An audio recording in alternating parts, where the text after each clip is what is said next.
Mr. John, thank you for coming on the War podcast today. Lovely to have you on here. You are the executive producer for Vet TV, the loved Vet TV, the thing that we all consume. We especially enjoying from the military, enjoying the clips. I have to say, some of those are my favorite part. They're always edgy, they're always creative, they're always relatable.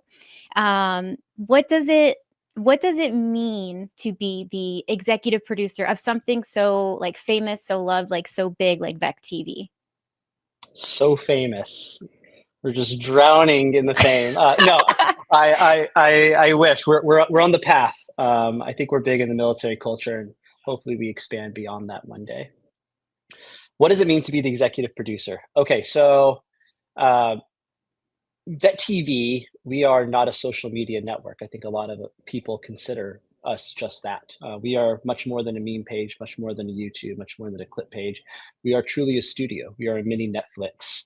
We have been producing TV series, movies, documentaries for the past 9 years. 9 years. Mhm. We launched in 2016. And so to be the executive producer, it is like a commander skipper position, right? Your job isn't to do the work.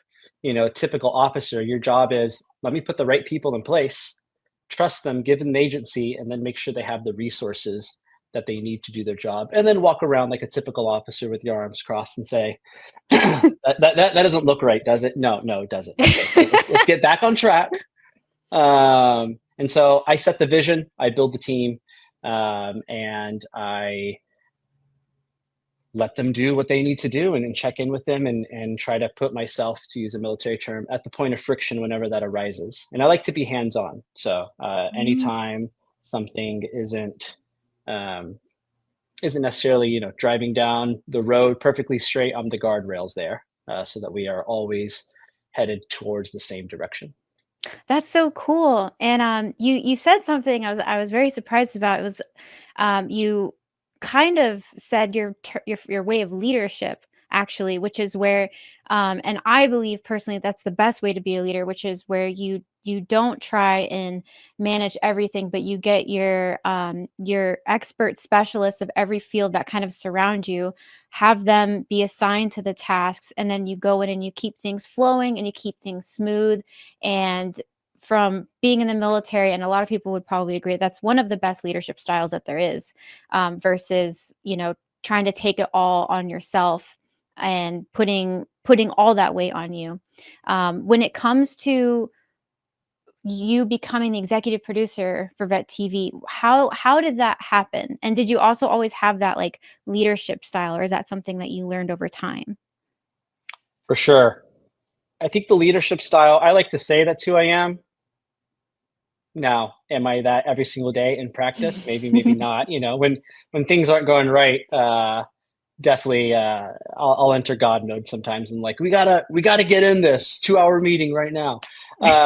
So I'm not going to say that I am without fault there, but that's my goal. That's where I want to be. The way I like to hire, it's actually just an analogy that I used with a team yesterday. There's a few different types of missiles, right? You can have a dumb rocket, which isn't technically a missile, but it's point and shoot. Mhm. Very, very low hit rate. If something changes, oh well, you've already shot it, right? You know, laser guided, which is somebody else is giving the direction, and then that person shoots it. You can have GPS guided, which is you establish the target, and then you can fire and forget, and you're done. So the difference between like a tow and a javelin, right? And then you can have, what they have now, which is AI guided, right? So hey, this is the target. Doesn't matter where it moves or how it moves. Don't stop until you get there, and it's going to think for itself. The goal is to Mm. hire. So in this scenario, I'm the person firing the missile. The missile are my team members. We run a lean team. We only have 7 people full time, and then we contract out a lot of people. So we don't have a huge, huge team. So the people that are on the team, I hire them to be AI guided. I give them the mission and I say, no matter what, even if everything goes wrong, you already know what you're trying to do. And in our business, it's simple. It's impact the military culture and drive subscriptions because that's our business model. Mhm. So no matter what, you have that. But you don't always need an AI guided missile to do what a a rocket can do. And so as we hire on team members and different people that we work with, that is the type of team that we are assembling. So, anyways, it's just a long way of saying that is my goal. Not to Mm. say that I always follow it. I think the leadership style was honed, yeah, over many years, right? I mean, I did um, all the captain of the soccer team in high school, and then I was the battalion commander for ROTC in college, and then platoon commander and XL. I mean, I had a lot of leadership opportunities, and Mm. then obviously being one of the co-founders of TV since the beginning, I've always been in that leadership position, and I will be the first to say I wasn't always the greatest. I think my squad leaders would tell you that I wasn't always the greatest. They had to sit me down once and be like, "Sir, we got to talk," and I'm like, "Got it." Platoon sergeant had to mediate there. So it's my goal. I'll say that's my style, but again, I'll be the first to say that I am. I definitely am not always that person, but it's been honed over many years. Gotcha, gotcha, gotcha. And how did you get to you said you were the co-producer and now you're the executive producer. Was that right? Did I get that right? Yeah, so in the business sense, I was one of the co-founders, right? Donnie Co-founder. O'Malley. Yeah, Yes. yeah. So Donnie O'Malley, he was the OG. He came up with the idea for the company when he was making his YouTube videos that was promoting his book, Embarrassing Confessions of a Marine Lieutenant. Mm. And it was a bunch of vignettes of when he was in Afghanistan. And those went bonkers viral, right? This is 2015 when social media was a different landscape.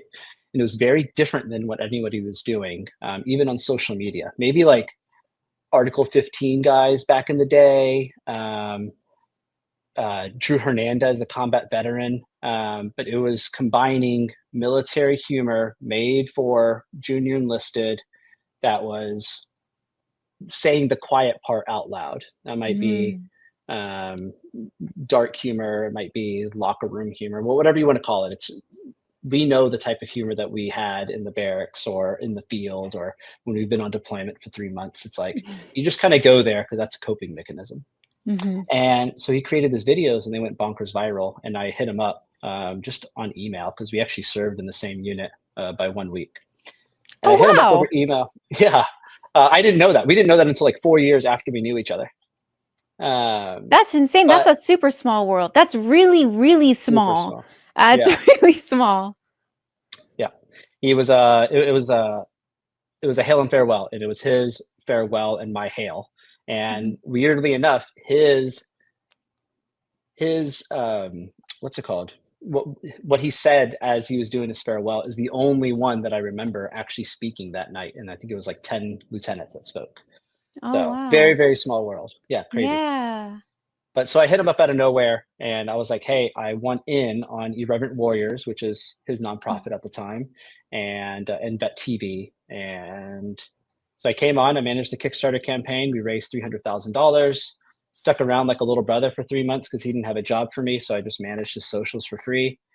He let go of the marketing agency. He said, "Hey, John, I know you know nothing about marketing because I was an engineering student in college." And he's like, "I just need you to learn everything that you can about it." I'm like, "Got it.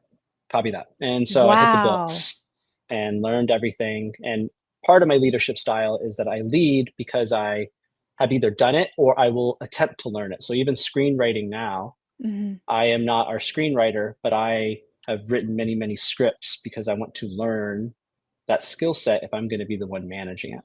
And Mm. so that's how I was a co-founder from the very beginning and an executive producer at the end of the day in the film world. So founders in the business world, an executive Mhm. producer in the film world, their whole job is just money and hiring the producer. And the producer is actually the one that hires everybody else. And so Gotcha. why I say I'm the executive producer is because we are totally self-funded. We have no investors. Mm. Um, we have a couple loans. Who doesn't? And but I am the executive producer because I build the team and I supply the financial means in order to create our content. And so that's what an executive producer does at the end of the day. It's really just money and people. Wow. How when you're trying to find, like, your point person or your producer, um, Did you get it right away? Did you just get you're like, "Yeah, this is the first one, super successful." Did you have to learn that you maybe needed somebody that was familiar with military? Did it not matter just because you had, like, a creative team? Sure.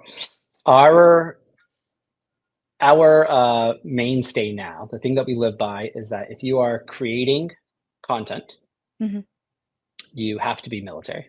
And we hold the line there. We want people to tell their stories, and we've tried working with civilians. mm, Didn't It didn't pan out. So especially in the writing process, it is at the end of the day, the script should be just a reflection of reality, and they should be writing about what they know. mhm. And so if it's a civilian trying to study the military, it's going to end up looking like something that Hollywood made. But we want Yeah. the nuance, right? We want the extreme nuance that's in military culture. And so our writers are all veterans. Everyone on our team that's full time staff, except for one, Mhm, are veterans. We try to cast as many veterans. We try to hire for our crew as many veterans as possible. mhm. Unfortunately, we don't have an abundance of filmmakers in that are veterans, but we try to capture as many as we can. So um, that has been learned over trying not to do that. And it's like, okay, maybe we can hire somebody with more experience and they can just learn this, right? And it just didn't. Mhm. It missed. I'd rather hire someone with less experience, but they are of that world, and that will ensure that we maximize authenticity. At the end of the day, that's what we sell, right? Like, yeah, we Yeah. sell videos, but we sell nostalgia, we sell authenticity. And if we don't Mhm. have that, then we don't have a business. We might as well be, I don't know, doing something else. I love that take, and it's really interesting because, and I haven't really been in a position to ask this. Mostly when I'm talking to people, it's, um, how was your transition working with, like, let's say, like a civilian company, like once you got out, and you are the one that is like having these veterans, and you've also worked with civilians. What would you say is your just because it's a unique perspective to have talk to somebody that's top versus like employed, what would you say you've noticed most when it comes to veterans coming to work versus or like a veterans adapting to your workplace versus like a civilian adapting to your workplace? Do you see that all the veterans kind of have like a same similar struggle in common, or do you feel like because they're in this veteran community that it allows them to flourish with their little like idiosyncrasies, like those little oddities that they have? Because everybody can ask like, "Oh, how was your experience going to the civilian world?" But you are kind of at the top and you have them under you. What is that like? Sure. First and foremost, I think there's a sometimes there's a language barrier. Mm, Working with civilians, when hiring veterans, you can say things like battle rhythm, and they know what it is. You can say mhm, things like, "Yeah, I just need to fire and forget," and they know what that means. And so there's a common language amongst veterans. And for us, mm. we mostly work with Marines and Army, just because it's so much combat arms that we do. And so Offense there's taken. hey, I am totally down to create a series for the Air Force if the Air Force enjoyed the same dark humor. That's fair. And so, We're very yeah. politically correct. Hey, maybe we'll get you on board and we'll write a series for the. You were a 68, right? Or is there a different rate in Air Force? Same same thing. Not a rate, it is a AFSC and medic is a FSC. 4N. Yes. Got it. 4N. Yep. Yeah, maybe Yep. we'll do a 4N show in the Air Force. Let's go. It'll be super lame. No, I'm just kidding. Hey, that could be a good theme. Yeah, yeah. There you Lots of go. chairs. Yeah, it'd be terrible. So, yeah, I mean, common language is the biggest one, I would say, working with veterans. And then struggle, I think everyone's individual, Mm, I don't think it matters in terms of struggles or skill set that they bring. Maybe it matters years, right? Like mm, hiring a veteran straight out, they don't really know how to manage social media. But if they had their own social media, like yourself, that they managed for 3, 4 years, it's like, well, now we can put them in like a creative strategy role. Um, or that's gotcha. you've had like you yourself have had enough feedback from the audience to understand what works and what doesn't. That's taste, right? Mhm, And so if I threw you into, say, the email marketing team or copywriting, it's like, well, A, the language of veterans, and B, you've gotten enough feedback from the audience that, yeah, you can probably draft a great email, and that's going to land. And so part of it is just time. So if they're coming straight out of the military, they haven't had the time to hone a craft unless they've done something that is transferable. Um, Gotcha, gotcha, gotcha. so yeah, that's it. So for you, having kind of you're the executive producer now of Vet TV.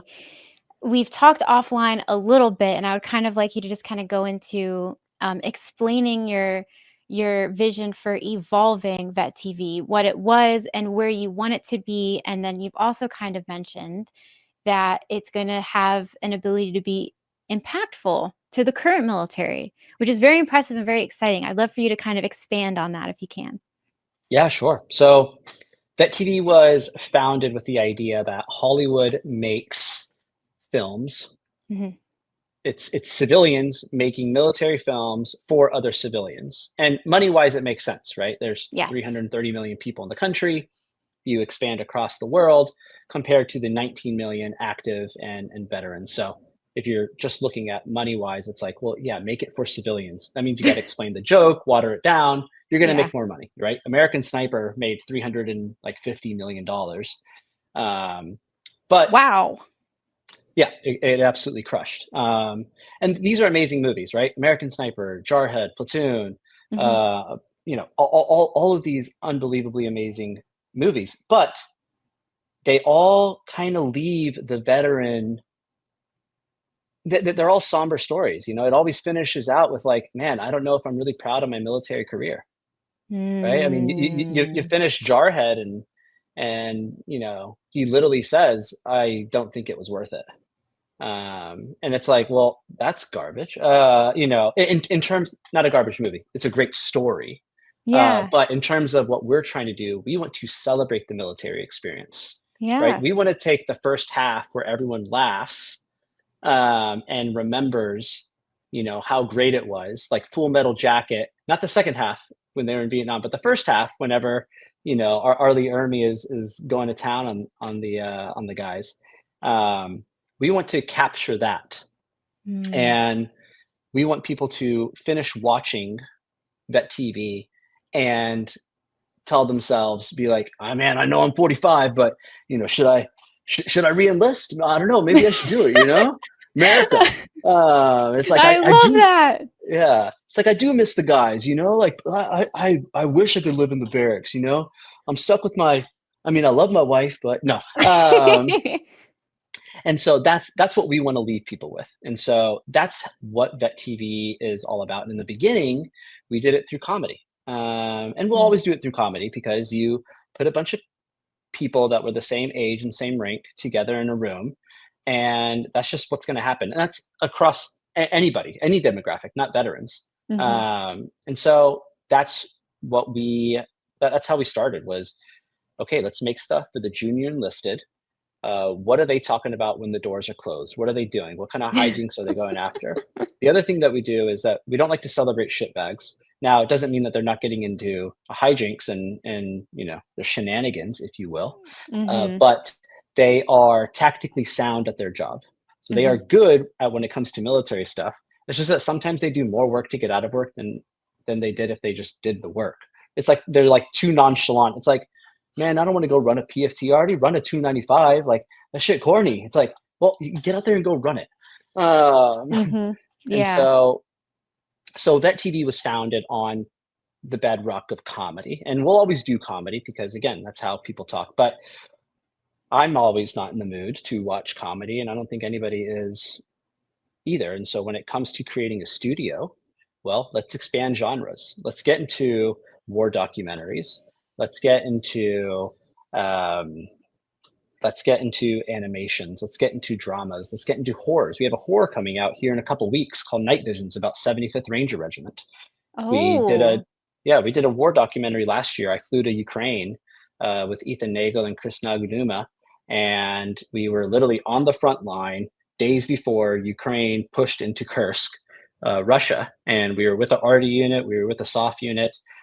We had missiles explode, or get intercepted above our head. We saw Mm. RD go off. Like let's keep expanding because when we talk about capturing military culture, there's so much more than comedy, and so let's Mhm. capture it all. But at the end of the day, we want people leaving with the feeling of, this is so great, I almost want to re-enlist. So we'll never do the sad drama at the end of it.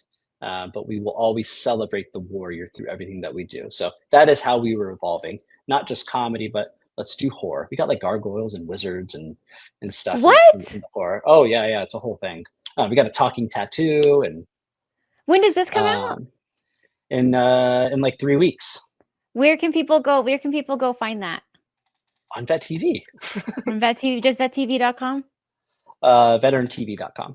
Yeah, Veterantv.com. Okay, Veteran gotcha. TV or the app. We have the app everywhere. Roku, Amazon, Xbox, mobile phones, whatever.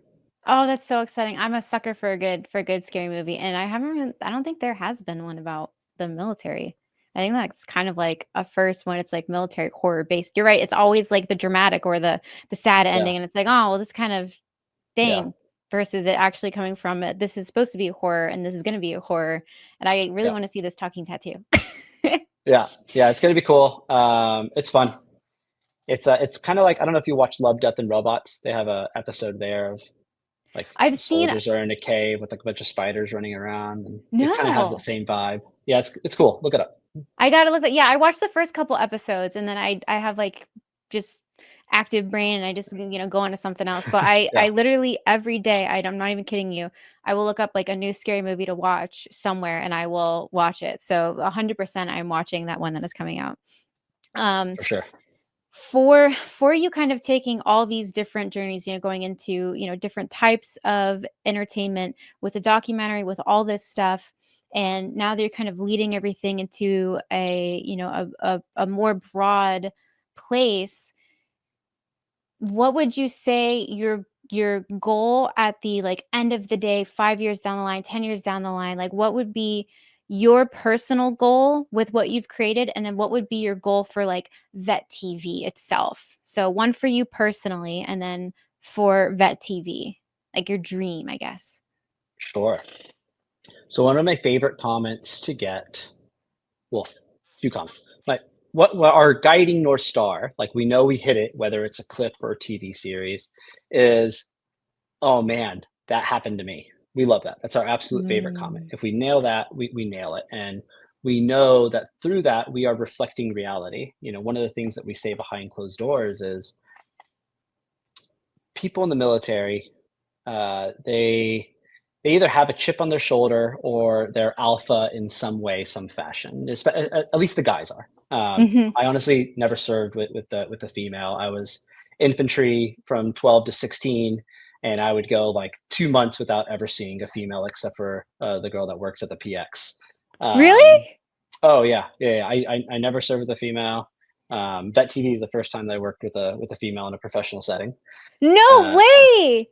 oh yeah, How yeah, yeah, was yeah. that? Was it like, what are you? No, no, no. She's legit. She's Jessica Mandala. She's our creative director. She's been an actor with us for a long time, and now she leads the. She's our one civilian, and Oh, she's got wow. a dark sense of humor. She'll throw it back, and she works with all the writers and directors to bring these worlds to life. And because she is a civilian, she's the one civilian that we'll work with.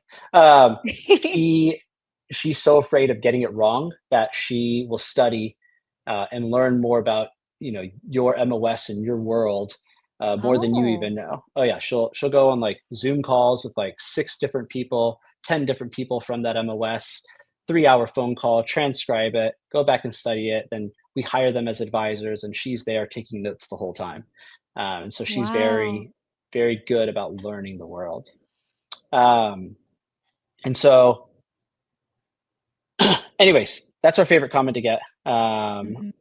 But our second favorite comment, which has a little bit of a sad tone to it, but it lets me know that we are making an impact in the world, is around the tune of, I was laughing so hard, I forgot to kill myself. Or I was laughing so hard, I forgot that the Glock was next to me. Oh, And boy. it hasn't been just once or even a I dozen, yep. thousands of times over the last 9 years. That's a good compliment, though. It's dark, but that's a very good compliment. Definitely. And, when we talk about impacting culture, people want to feel heard, seen, and understood. So to bring it back, Mhm. like dudes that are alpha, they're not going to openly share their feelings. They might do it as a joke, like, haha, that 9 mil's looking pretty pretty today, huh? Is that a cry for help, or are you just joking around with me, dude? Oh. Um, and what our content does, because it reflects reality, it Mhm. lets them know, in like from a psychological standpoint, it's like, hey, you're heard, you are seen, you are understood. You're not the only one. Um, Mm. your experience isn't unique. There are other people like you. Mhm. And so that's what that comment really means. And Mhm. that's the impact that we're making on the culture. So it's like, do we take it too far sometime? Probably. But does it help veterans feel heard, seen, and understood? Absolutely. We actually Yeah. spoke with a ton of therapists and psychologists about this. Oh, Oh what yeah, yeah, what yeah. prompted that? How did that come about? That's interesting. Yeah. So we did a series a few years ago called Mental Health and Wellness, Mhm. and what we did was we did interviews with a few different therapists and psychologists where we broke down one of our shows Mhm. and we talked about um, what psychological effect that is actually having on the audience. Hmm. That, that doesn't sound like the most exciting series in the No, world, but that's it's fascinating. yeah, it helps just prove that, like, hey, what we're doing is making an impact. Um, they used to say you can erase, what the last decade was for Bill Cosby. Before that, whenever Bill Cosby was first launching his show, um, bear with me for a second. I got Dave you. Chappelle, Dave Chappelle actually talks about this after he roast or right before he roasts Bill Cosby, and he gives props to him, and it's like, hey, I probably wouldn't be up here if it wasn't for Cosby. He paved the way for black comedians, Mhm. and at the time when he was still a good guy, um, he he wanted to make sure that the entertainment that he was producing for the Cosby Show Mhm. was family friendly and good for the black community. And so what he did was he hired a therapist that was on set every single day to ensure that it aligned with the right values and that the right message was being sent. Wow. I had no idea. So, yeah, I mean that's the whole point of Dave Chappelle's joke, right? It's like he rapes but he saves, and he saves but he rapes, and it's like there's two sides to every person, and he did a lot of good, but maybe he wasn't always good. But I had no idea. I that is I true. love I love Dave Chappelle. I think I have like every bit he's ever done like memorized by heart. I've watched him God knows how many times. And I remember that bit, but I didn't know that that was the story behind the save part. I had no Yep. clue. I was just like, "Oh, ha ha, that was funny." I had no idea that it came from that. Okay, so you knew about that and you wanted to get psychologists or mental health providers involved to see how you were affecting your audience.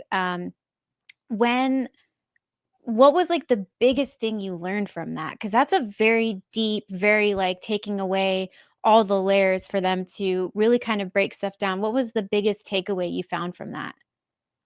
Comedy is a gateway drug to Huh? talking about your feelings.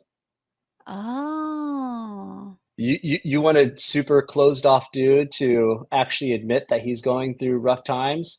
Roast him. Roast him until he's laughing so hard and be like, yeah, yeah, yeah. Anyways, actually, like, so what's going on at home? Boom. Their guard's down. They're ready to talk. Huh. Comedy is what will immediately lower the barrier. Roast them, make fun of them, get super dark with it. They're going to be rolling, guts going to be hurting, cheeks are going to be hurting, and then that's the moment where you can ask them, "Hey, so how's your life going?" Man, wife's da da da. It's like, let's talk about it. Boom, you got them. You got them. You got them hooked. Wow. So the biggest thing that we learned is that clinically proven that dark comedy, not just comedy, dark comedy Uh-huh. uh, removes the barrier so that they are whoever they are able to actually talk about their feelings. Therapist is not going to get them there. They need to drop that guard down first. That's a really, really interesting take because as well as I do that dark humor. throughout the military, active duty, however, reserves, National Guard.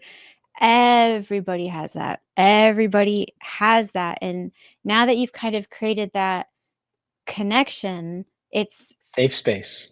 yeah, that's a really interesting, like, real life applicable thing that you've discovered. And then, of course, you're using that, in your show and your different, works and productions and all that good stuff. That's a really interesting takeaway. Have you ever done that again, where you had, like, a therapist, like, break stuff down? Or is that, like, that was a really good that's enough information for, like, a whole universe of stuff? We should do it again. That was 6 years ago. It was pre-COVID, so yeah, it was probably 6 years ago. We should do Hmm. it again. You're totally right, especially with a lot of new content that we have coming out. Um, and yeah, that would be fun. Speaking of new content, are you able to share any projects that you are working on, soon to come, you wanna do? For sure. Yeah, happy to. Yes, yes. Okay, so let's run through it. I'll just go chronologically. The next series to come out is Night Visions. That's our horror set in Mhm. 75th Ranger. And we have two Joes that just graduated RASP and their team leader. And every episode, something magical, something horror happens. Talking Tattoos, episode one, there's a gargoyle in two, a wizard in three, this like magical cave that gives them dip in a long lost fob with like zombies or Oh ghosts or something. my god. There's a big surprise in six. I don't want to give that one away of like what's magical about that, but we get to do some like cool guy tactical stuff. Yeah, it's fun. It's fun. Every episode we're kind of exploring this, and it's all metaphors for something, right? The talking tattoo is actually a metaphor for just dumb stuff that 19-year-olds do whenever they're in the military. Episode two, the gargoyle is a metaphor for hazing that happens in the squad cages, et cetera, et cetera. Everything's a metaphor for something. We Mhm. even got a little silver bullet action in there to bring some medic stuff in there. Oh my Um, god. The everybody's obsessed with that, and I don't know why. I don't know why that's, like, the favoriteest doc joke ever, is a dang thermometer every single time. I think it's because it has to be inserted rectally. I truly yeah, have no idea the fascination with this, but it always you're right, that always hits home. yeah. Always. Because boys are stupid, and we love dick and fart jokes. Yeah, you guys never grow up. You Yeah, just get bigger and you get, like, newer toys. You had, like, toy that's soldiers, it. then you have big guns and, whatever. That's it. We're degenerates. With that, we have a couple companion pieces, and so what I'm trying Ooh. to do is in Hollywood, you have these things called tentpole films. That's your Marvel universe. That's the actual thing that actually makes money. Nothing else makes money. They're just hoping to get their money back and keep Hollywood employed until they find the one thing that actually makes money, makes a profit, I should say.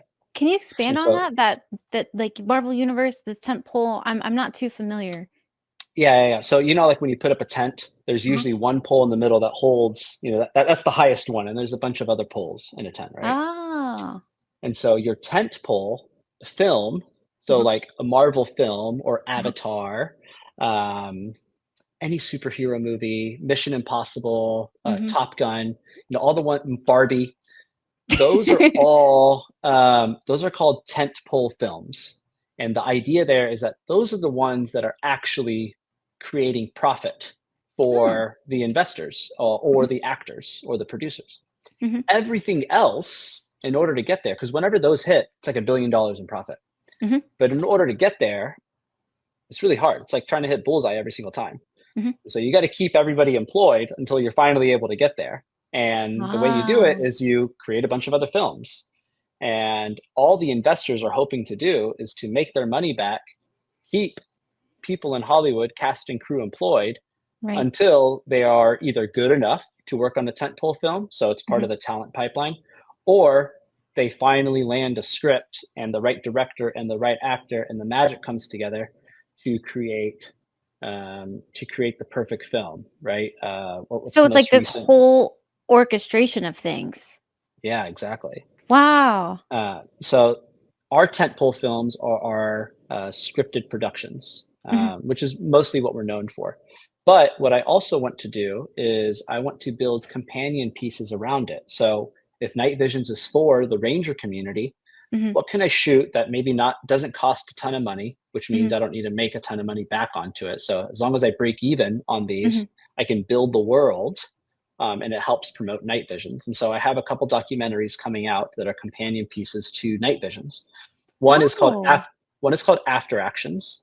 And so what we did, and we're going to do this on every production from now on, we always hire advisors from that unit to come out and advise. Mm. But this time around, I'm like, let's get some camera guys in there and follow them around. So after a scene is shot, we can ask them personal stories like, hey, you just saw the gargoyle on top of the locker. Do you have any stories like that? And they're like, oh, dude, let me tell you about when they made me act like a gargoyle on top of the squad lockers. So we I have a whole love after action that! series. Yeah. Oh, that's so cool. I love and, people love that authenticity, like, behind the scenes, personal, like, digs. That's so exciting. Yeah. I love that you're doing that. That's really, really cool. Yeah. It's going to be very cool. Thank you for your enthusiasm. Yeah. And then the second one that we have is called Rangers Leading the Way. So it's a documentary Mhm. where we went and captured the best ranger competition down in Georgia. Ooh. And we followed the 75th Ranger competitors around with the goal of trying to really uncover what does Rangers lead the way truly mean.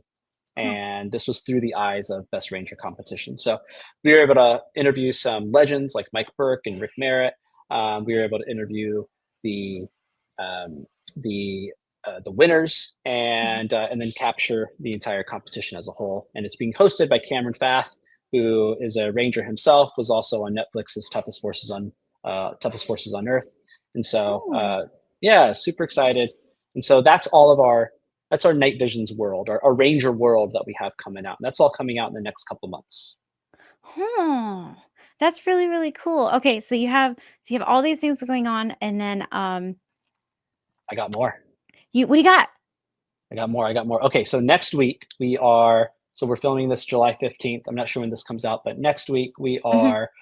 are headed to North Carolina to team up with some special operators and a defense tech company called Reveal Tech, who makes Ooh. software for the infantry guys, for the door kickers. And all three of Software? us are coming. Um, so now Like computers?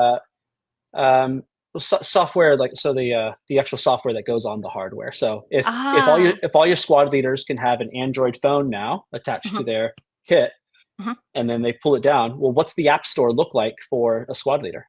And Oh. think about all the technology that exists now. So if you send a drone up and they have lidar and all this other technology, they can get 3D renderings of entire things, send it down to the squad leader's phone, and it can track them and the building. So if you say the ISR locates an enemy target and puts it in that building, he can set up like line of sight, and so he can walk freely, Hmm, knowing that he's protected because the software is telling him line of sight, right? Or he can ask it now that there's 3D renderings and everything's already been mapped out mhm, and measured. It's like, mhm. where can I land a helicopter? Like, what rooftop can I land a helicopter? And it'll find a LZ.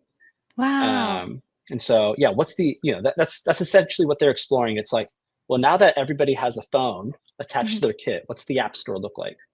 Another Hmm. one, so that technology is called Farsight. Another one is Identify, which is an update to the BAT system to get like biometrics and stuff, Ooh. because the phone has a really good like facial recognition system. So, anyways, Oh, yeah. we're teaming up with those two Mhm, to go film something called Battle Lab. Battle Lab is this idea of modern warfare is evolving, technology is evolving, drones are just like out of this world. For $15, you can take down a $10 million tank now. And mhm, so, what do the tactics look like? And so, what we're doing is we're teaming up with these special operators. They're going to have two teams, Team Alpha and Team X Ray, and mhm. they're going to go force on force in three different scenarios.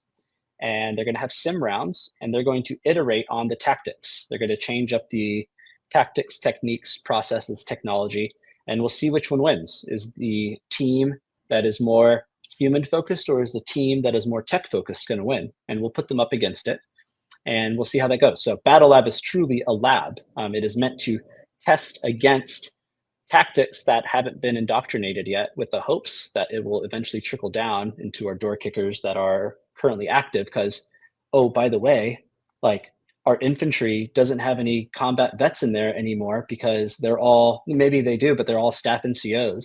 And Yeah. so if the NCOs are the backbone of the military, these dudes have no combat experience. So someone's got to teach them. And Is hopefully Battle Lab will teach them. Do you have anybody from the military that's like, I'm interested in to see how this plays out for like affecting like um our own people? Do you have anybody that's like coming along for the ride and is like equally like as nosy as I am to see how like tech versus like human stuff like goes against each other? We have some decision makers coming out. I Oh, can put it out like that. Yeah. So that's we're going to really cool. quarter. Yeah. So we're going to do this once a quarter. So every 3 months, we'll run a new set of scenarios. And yeah, decision makers are going to come out and they're going to see how tactics are evolving and see where that goes. So we'll see. That's really creative. I'm very excited. When after you do that, and this is kind of a general question, when you film something to get it to a show that somebody can watch, how long does that take? 3 months, 4 months. That's it? Yeah, probably. We don't, as complicated as our stuff is, it's not nearly that complicated. So yeah, it's about 3 to 4 months of post production of editing to get it there, and that includes everything from the picture to like sound design and music and all the visual effects and all that stuff. Yeah, about 3 to 4 months. That's So really Night impressive. Visions we filmed in March, and that'll be coming out, August. Oh, wow. That's really So cool. yeah. So after Battle Lab, here in 3 weeks, we Mhm. are filming E4 Mafia. E4 Mafia. This is the show of all shows for the Joes of the Army, and really Love it. Joes, really just junior enlisted everywhere. Mhm. E4 Mafia, and I'm Marine Corps, so if I get this wrong for the Army guys, I'm sure you guys will correct me. I am learning about the Army and about the enlisted because I was Marine officer, so I'm a little removed, but I'm very studious. That's still really cool though. Well, everything we do for Vet TV is made for the junior enlisted. So we Mhm. don't care about staff NCOs. We don't care about officers. I literally told the PAO for 75th Ranger Regiment, I'm like, hey, like, I'm not here to pander to the majors of the world Can and the I colonels of ask the you world. can I Yeah, ask go for you it. how you came to that decision? Because I mean, obviously, all the respect to the officers, of course, it's always there. I got out as an E4, so I was, a little, I was kind of in that. What made you just kind of be like, all right, just enlisted, just the coolest guys and gals, honestly speaking, just the coolest ones. Sure. A couple reasons. One, let's follow the money for a second. 60% of the military are E5 and below. Really? So, yeah. Oh wow. So if we're just talking about how do we target, if the military is only 19 million, Hmm. well, if we were to go after officers, Hmm. officers are what, like 10 to 15%. That means we only have, 1.9 million, 2 million people to target. Hmm. And so that's a much smaller piece of the pie. So Hmm. speaking truly just from a business sense, Hmm. you it makes more sense to go and target the biggest group that we can. So there's junior enlisted. So there's the business answer. Hmm. The fun answer is that junior enlisted, this is an incredibly formative part of their life. For like officers, it was probably college. And then we went into the military, but the military was like a job for us. But we like made adulting Oh, mistakes in college. yeah. We missed meetings and didn't turn in assignments and weren't always the most sober, et cetera, et cetera, et cetera. But junior enlisted, you do that in the military. You're supposed to be property of the government, and here you are, getting beat up at stampedes and then lying to your officer about it. Happened to me. Well, happened to my guys. Oh no. So I mean, it's kosher, as long as they show up for work. So Yeah. uh, the fun part is that it's just a much more fun group to write about, right? Like Mm. what shenanigan, like especially comedy. It's like there's not that many comedies about the boss that makes the boss look cool. Like all the comedies are about the workers and the boss is the doofus, Uh-huh. right? Think like I mean, The Office is a perfect example. It's like you love all the workers, and then Michael Scott, he is just an idiot. That makes for good comedy. The boss can never be the cool guy in a comedy, Yeah. so it wouldn't make sense to have the officers and staff NCOs be the cool guy. They need to be the butt of the joke because screw the man, fuck the man. I love Um, it. Do you yeah, know the I'll have to tell you this offline if you don't know, but do you know the it was a Marine thing, it was a little story about squirrels and Cheetos. Do you know that one? no, Okay, I'll get you offline. I can't say it online because it's gonna I was briefed not to because it would anger just a little small group of people, but I'll tell you sure, that one okay, offline. But when you were telling that, I was like, "Oh, I wonder if he knows that story." yeah, Okay, that's sorry. fun. Carry on. Carry on. Carry on. No, no, no, no. Yeah. So, anyways, I mean, that's why we make it for the junior lister. There's the business answer, and then Mhm. the fun answer is just that it's a way more fun group of people to create worlds for. Oh, I love that. So you're kind of taking everything and you're evolving it from just comedy to something a little bit more like deeper, more well-rounded, can hit a whole bunch of different points. And then what you're doing now, hearing about the thing that you're going to be doing in North Carolina, is that what you said? North Mhm. Carolina? It's going to be potentially impacting our current military.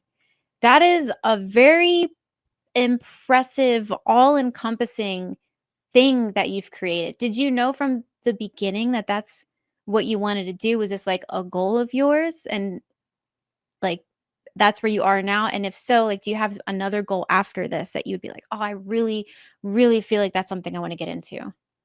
Sure. I'll put this in the context of a good old 5 paragraph order. Did you guys go over those in the Air Force? A what?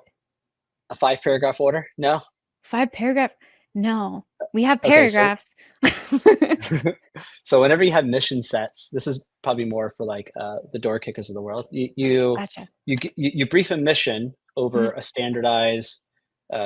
standardized process, and it's called SMEAC, right? Situation, mission, execution, admin, logistics, and command and signal. Hmm. And those are the 5 paragraphs. The second paragraph is mission statement, Mhm. and in your mission statement, you say what the task is, and then you say in order to, and Mhm. then you give the commander's intent. So, hey, even if you fail your task, what am I actually trying to do? So a simplified version is, hey, can you go to 7-Eleven and pick up a slushy Mhm. in order to quench my thirst? Well, if you show up and the slushy machine is out of order, do you come back home with nothing? No, because you know that the commander's intent is to Oh, quench thirst. So let me grab him, an Arizona iced tea at the very least, gotcha. and then come back and say, hey, sorry, slushy machine was broken, but I know your commander's intent was to quench your thirst. I got you with the Arizona green tea, right? Oh, okay. So there's mission statement and commander's intent. So our mission statement is to recreate, parody, and celebrate the military experience through film, Mhm. right? And our commander's intent is to impact or shape military culture. Mhm. So, did I always know that we were going to be involved on the tactical side of things? No, that's not the mission statement. But it Mhm. does fall under the umbrella of commander's intent, which is to impact or shape the military culture. So Oh. it falls inside our left and right lateral limits. Wow. That's really cool. And for is do you have something, like, down the road that would be, like, your dream for vet TV? Oh man, dream for vet TV. Mhm. I that's a good answer. I have dreams. I don't know what my ultimate one is. I want to do a theatrical release. I would love to do like a co-production with a major indie studio, like a Neon Oh. A24, I something like that. love A24. Oh my Yeah. god, I love them so much. So I think a theatrical release would be fun. Let's see. I would love to see dark military comedy done right, just on a bigger scale. So whether it's Netflix or a theatrical release, Mhm. uh, I would just love to see it. Like Going Dutch just came out. which is a military show with Danny Pudi and I forget the other guy. That wasn't. It was like military, like PG comedy. It totally missed. And Oh. so I would love to see that out in the zeitgeist. Again, I think there needs to be a better gap, or sorry, a better bridge across the gap between civilians and military. And I Mhm. think dark comedy can help that. I think it can help people understand because, again, it'll get people laughing and then it'll get people talking. And Have hopefully you that can ever close the divide. it can close the divide.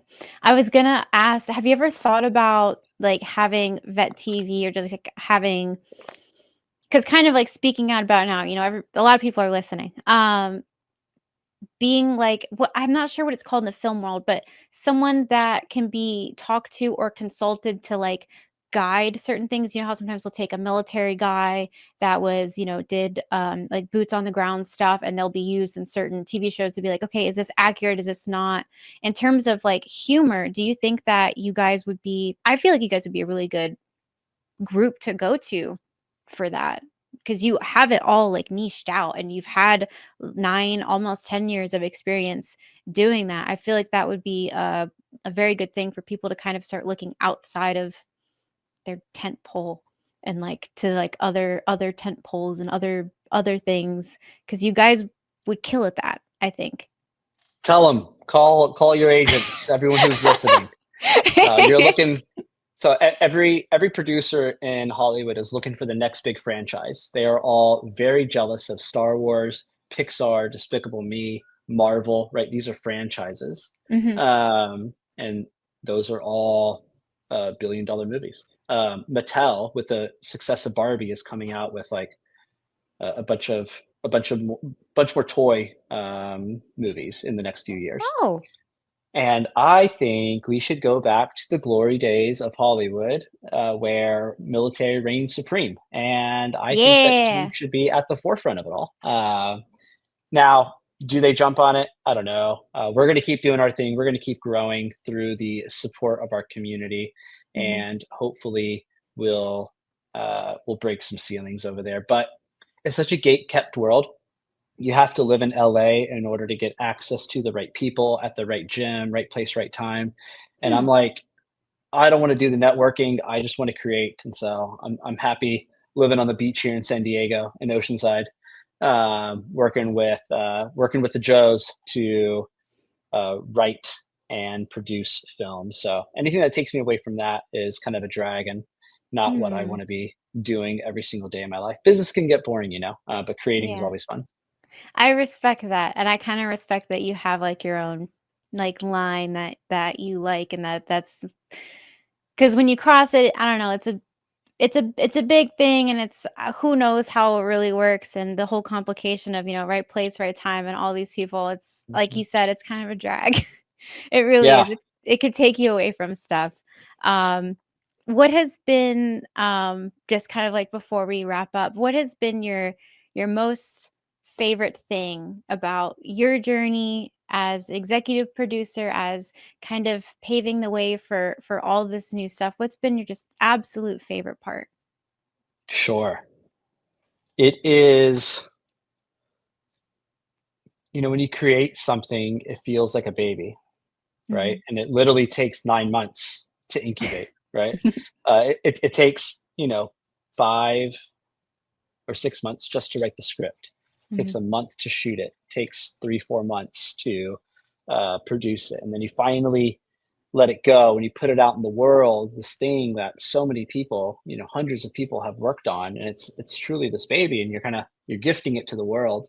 And when it gets a positive reaction, it doesn't have to be, outrageous, reaction every single time. But when it gets a positive reaction and we know we met our commander's intent of impacting the culture, we know Mhm. we met our mission of recreating, parodying, and celebrating the military experience, that feels good. So as long as we keep doing that and we stay true to that, I know that Vet TV will continue to exist because we exist for the people, because we are by the people. So what feels good at the end of the day?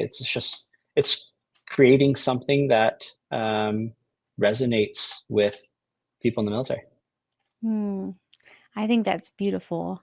I think that's a really, really beautiful goal, kind of like well-rounded. And I think, I don't know, that's very exciting. It's very cool. And you get to make these things, you get to make this nostalgia, and you get to make these memories. And then you also get to work with all these people that most people don't get to work with even when they're in the military, like either like the cool guys or, other different like MOS's rates, whatever you Mhm. and what is that like? Like being able to kind of tap into like this little secret world and then you can create something out of it. I feel like that would be very inspiring and also kind of like, ooh, I can share this little piece with people and it can resonate with this community that's so special. Yeah, honestly, I'm becoming more and more of a military history fan. Um, and, Oh. and and I wasn't before, but every time we dive into a new show, so Mhm. usually a writer that lives in that world will present an idea, and and they'll say, "Hey, I want to write a show about the E4 Mafia," as an example. Mhm. And it's like, okay, what unit? It's in the 82nd unit. It's like, I don't know anything about the 82nd unit. Is that Army? It's Army. Okay, got it. Oh, you guys wear the red berets. Oh, airborne, airborne all the way. It's like, Mhm. now I'm reading books and articles and watching. I'm like, dude, you guys are so cool. And then learning about the Rangers and I'm like, dude, did I pick right? Like, I know I went Marine Corps infantry, like that's cool, but should I have been a ranger? Should I have gone airborne? Like, I could have jumped out of planes, like, and so it's been fun learning about all the different jobs. I got to go, when I went to Ukraine, like that was really cool. And I because can't I knew imagine. I because they knew that I was infantry, they were doing their training, and they're like, "You want to jump on?" And I'm like, yeah, that sounds fun. I expected like a whole like, okay, here's how da da da. They're like, okay, here you go. And they had complete confidence that like, myself, Ethan, and Chris knew how to operate the weapons, and Wow. um, yeah, it was cool. And so that is cool. So, like you said, yes, it's fun getting access to things that we didn't have access to always. It's fun learning about every facet of the military. Mhm. And honestly, that's one cool thing about documentaries because if I wanted to go do a documentary on B-52s, we can just call up the Air Force office and be like, "Hey, can we go shoot a doc on there?" And they would probably say yes. So yeah, kind of Listen up, crazy. Air Force. Yeah, that's really crazy. That hey, if you I'd be very interested. It's a very hot thing right now. Um, I know. well, I just wanted to say, John, seriously, thank you for coming on. Thank you for letting me kind of pick your brain and, ask some of the questions, that I'm sure myself and other people are curious about. Before I let you go, is there anything you want to like pitch for Vet TV before we get off, other than just like your website, veterantv.com? I see your hat. Is there merch store also on the site as well? There's a merch site, but we don't really create that many cool things for the merch. It's just a few things with our logo on there. We let everybody else do the merch thing. No, I don't have anything to pitch. You guys know who Vet TV is, and if you don't, you Mm. can Google it. My ask to you guys is not to go subscribe, although I would appreciate your money. It's really just to reach out to somebody that you served with, shoot them a text, give them a call. What we like to say is that social connections save lives. So if Mhm. Vet TV or a meme, sharing a meme, or a random day or something reminds you of someone, just shoot them a text and roast them because it'll mean the world to them. Especially if you've been out 1 year, 5 year, 20 years, it doesn't matter. So that's my only ask. Um, yeah, I'm gonna go do that right when we sign off. That was very sweet of you to say. That was very thoughtful. Thank you, John, for coming on Vet TV. Thank you. thanks, Warhamster.